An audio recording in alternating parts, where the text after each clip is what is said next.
আসসালামু আলাইকুম। আজকের ভিডিওতে এমন কিছু ক্ষুদ্র মানুষ হিসেবে তুলে ধরার চেষ্টা করেছি। ভিডিওটা শেষ পর্যন্ত দেখলে আশা করি আপনাদের কাছে ভালো লাগবে ইনশাআল্লাহ। আগামীকাল কলেজে ইমার্জেন্সি কিছু টাকা লাগবে বিধায় বাসা থেকে ধান বিক্রি করে টার্গেট নিয়েছি সঠিক সময়ে টাকাকে উপস্থাপন করব ইনশাআল্লাহ। সেই উদ্দেশ্যে বাড়ি থেকে 3 বস্তা ধানকে আমাদের এলাকার পরিচিত গাড়িতে লোড দিয়ে বিক্রি করার উদ্দেশ্যে বাকুন্ডা বাজারে যাচ্ছি।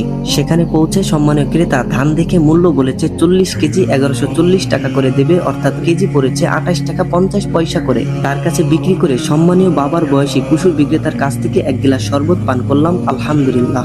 নিজের দরকারি কাজে সাধ্য অনুযায়ী পছন্দ করে একটি গামছা কিনেছি। এছাড়াও বিভিন্ন শাকসবজি কেনার পাশাপাশি একটি পাঙ্গাস মাছ কিনেছি। কাজটি শেষ করে মিষ্টি খেতে ইচ্ছা করেছিল বিধায় কয়েক পিস মিষ্টি খেয়েছি। তবে পার্সোনালি বাকুন্ডা বাজারের এই দোকানের মিষ্টিটা দামের মধ্যে আমার কাছে খুব ভালো লেগেছে আলহামদুলিল্লাহ। অবশেষে সৃষ্টিকর্তার দয়ায় আইসক্রিম খাওয়ার মাধ্যমে বাড়িতে পৌঁছেছি।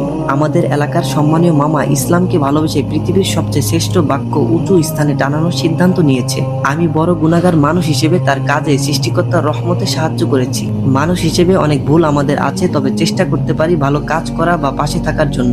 যাই হোক, আমি ক্ষুদ্র মানুষ হিসেবে সবসময় আপনাদের মাঝে কিছু না কিছু ভালো কিছু উপস্থাপন করার চেষ্টাই করব ইনশাআল্লাহ। যাই হোক, ভিডিওটা যদি আপনার কাছে কিছুটা ভালো লাগে তবে এই ভিডিওর কমেন্টে আমার ইউটিউব চ্যানেলটি সাবস্ক্রাইব করার অনুরোধ রইল। আল্লাহর অশেষ রহমত ও দয়ার মাধ্যমে আপনাদের ভালোবাসায় আমার ইউটিউব চ্যানেলটিও সামনে আগাচ্ছে আলহামদুলিল্লাহ। আপনাদের সবার প্রতি আমার মন থেকে দোয়া থাকবে, আমার জন্য দোয়া করবেন। আসসালামু আলাইকুম।